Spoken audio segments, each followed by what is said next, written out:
Okay, so we are continuing on with week 6, and this is our second concept that we're going to be covering for this week. And the concept is going to be about credibility and speakers' credibility and how one translates that into their own speeches. And so in our last video, I gave an example about me giving a speech, a narrative speech about my trip in Japan and keeping up with my virtual backgrounds. This is actually a picture of what is called the Meiji Shrine, and it is this shrine that is it's across from the Harajuku area from the first photo that I took.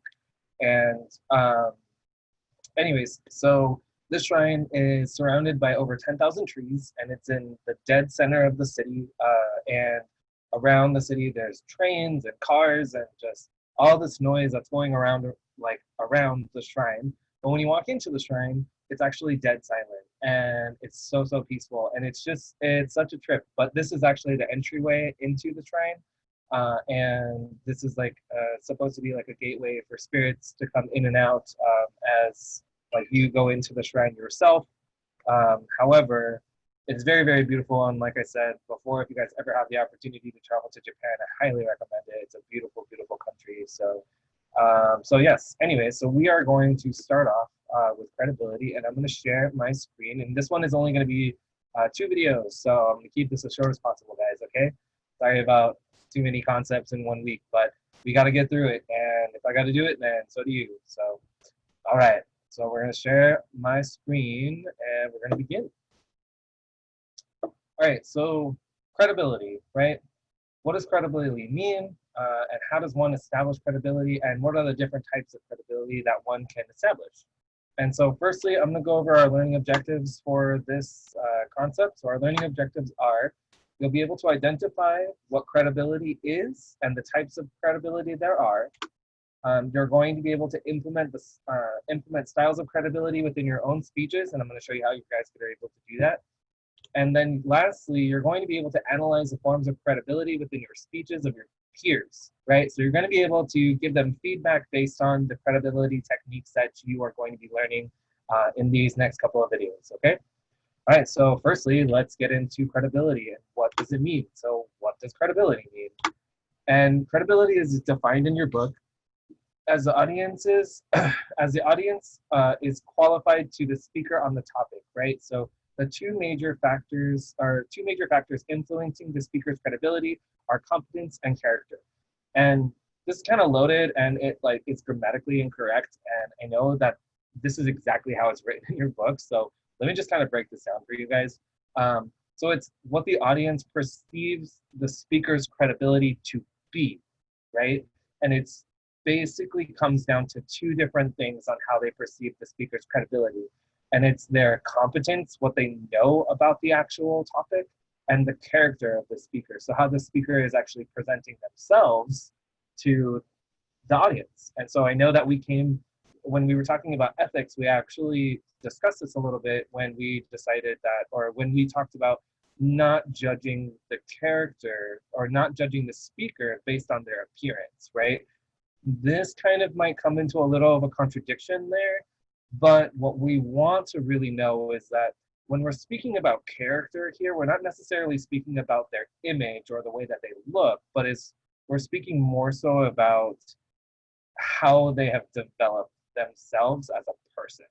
So let's get into those definitions, right? Because those definitions are actually defined in your book. So firstly, competence and character. So first, let's define competence. So competence is how an audience regards a speaker's intelligence, expertise, and knowledge of the subject. So back to my example of me being in Japan, right? Obviously, like, you guys can see like my competence and expertise and intelligence on me speaking about my experience in Japan because it's my own experience. I'm actually presenting you with photos. So there is, my intelligence of it. My expertise of it is that I've actually studied Japanese culture for like about the past couple years. I've visited the country multiple times. I don't know everything about it, but I have studied a lot of like Japanese culture and cultural aspects of Japan that are traditional to Japan. Now, does that make me an expert on it? It doesn't. All it does is that it gives me a sense of knowledge of my experience in Japan, right? And so I'm just giving you guys like the basics of like what I had kind of experienced in Japan. There's much more detail as far as that goes, but you know, Japanese culture is very intricate and it's, you know, there's a lot to it. So, you know, that's kind of like where competence would kind of come in. And then nextly with character, character is defined in your book as how an audience regards the speaker's sincerity, trustworthiness, and concern for the well-being of the audience, right? So essentially like it's character is determined, and as I had told you before, like how they are acting, like not really looking at like the surface, but more so like, okay, do they have my best interest at heart? Are they lying? Like I need to determine whether or not like that doesn't sound factual or not, right? um, Back to my example of me being in Japan, I can give you a couple of details of like some of the food that I ate when I was out there, or some of the people that I've actually met when I was out there, the different types of people that I encountered when I was in Japan, the good and bad experiences of it, riding the trains, going to different districts and seeing different things.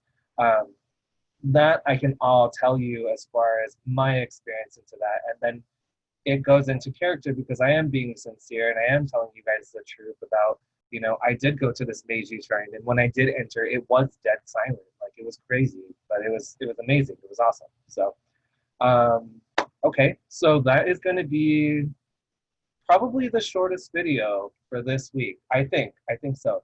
I'm going to post a discussion post on the next video, not this one. I want to know about the end.